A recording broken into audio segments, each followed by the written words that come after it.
One of the most tedious things to do in the morning when getting ready was putting on my sock liners, especially if they were wet, which this morning they definitely weren't, so it made it a little bit easier. But there's a lot of different ways that people prevent blisters on the trail, and this is definitely one of the most common, is wearing some sock liners to prevent those in between the toes blisters. So we're about 420-ish miles in of this Nobo hike, and we're going to be passing through Hampton, Tennessee today and ending by Big Branch Laurel Wilderness, probably about 15 miles. Good morning. We got a really early start on the day. I thought that it was going to start raining, so I decided to start packing up around 5, but we haven't seen any rain since, and it's 7 o'clock. So we tried to make some breakfast with leftover quinoa and lentils from last night, but they actually ended up tasting kind of sour.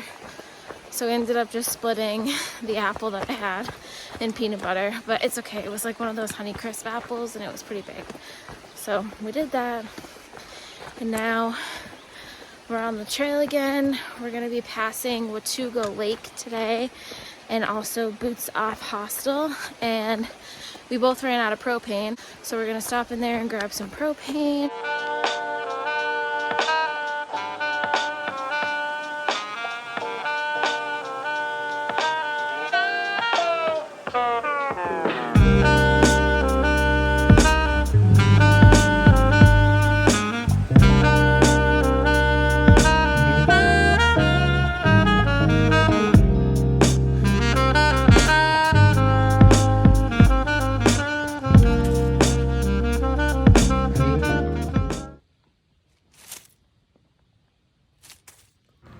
We made it to Boots Off Hostel, and at this point in the hike, we hadn't really been stopping at hostels too often, but as we go along, we're starting to realize how useful they can be.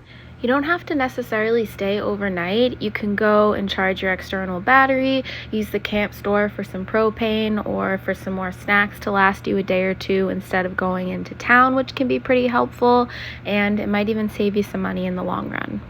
And that's exactly what we did. We charged our phones, scarfed down some snacks, secured the propane, and then it was back to the trail.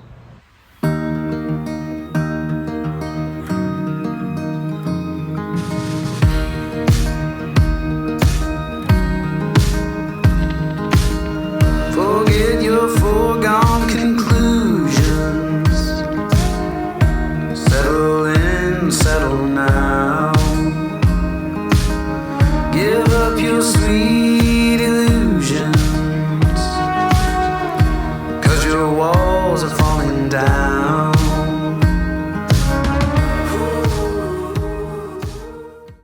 We saw a lot of snakes on trail, and most of the time they were these long black snakes. Later I found out it was the southern black racer. They're harmless to people, but not so much to shelter mice. So if you end up staying in the shelters on the AT, just be warned that these things might be slithering around in the night.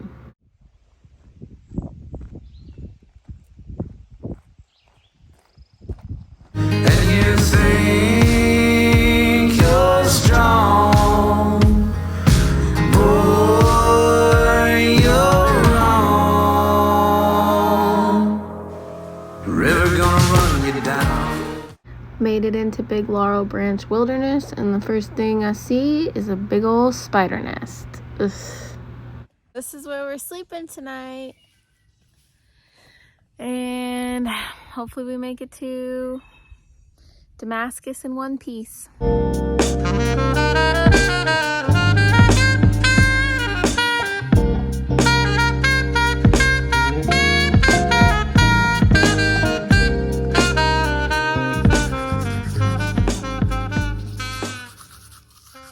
And we listened to this bird all night long.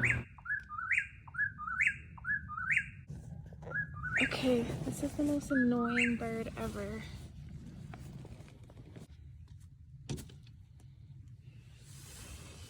Oh, and now you stop when I want to come take a peek at you, huh? They say doo doo da ga.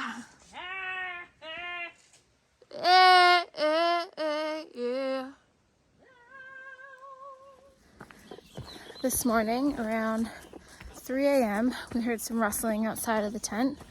So, of course, bringing us back to our experience with the torn up Ursacks, I got nervous about the bear bags and just nervous about bears in general.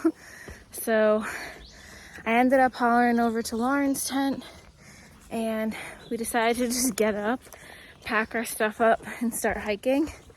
So we probably got on the trail by, I want to say 4:30, and it's almost 6 o'clock right now, and we're gonna see the sunrise as we're hiking this morning.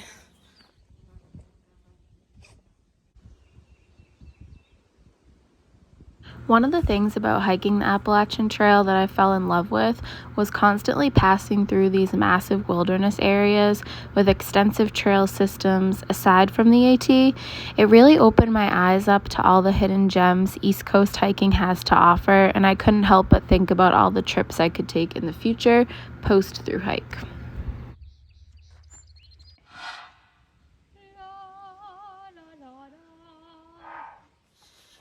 Here's just a little update to let you know how this 30-something mile day is going. We've done 14 miles so far, and we got some more to go, but I think we're gonna make it to Damascus. We just got a little pick-me-up from Trail Angel Marlene, who had sodas and chips and drink mixers and gummies and a bunch of different snacks, so that was nice. She also gave us a poem too, which I have not read yet, but I will end up reading it when I hit Damascus.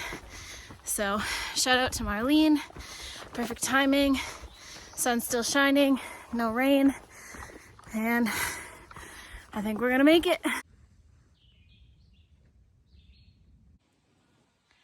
2 miles from the Virginia border. How you feel about it? Yeah, same. I'll tell you, nothing better in the world after 33 miles and rubbing your feet in the grass.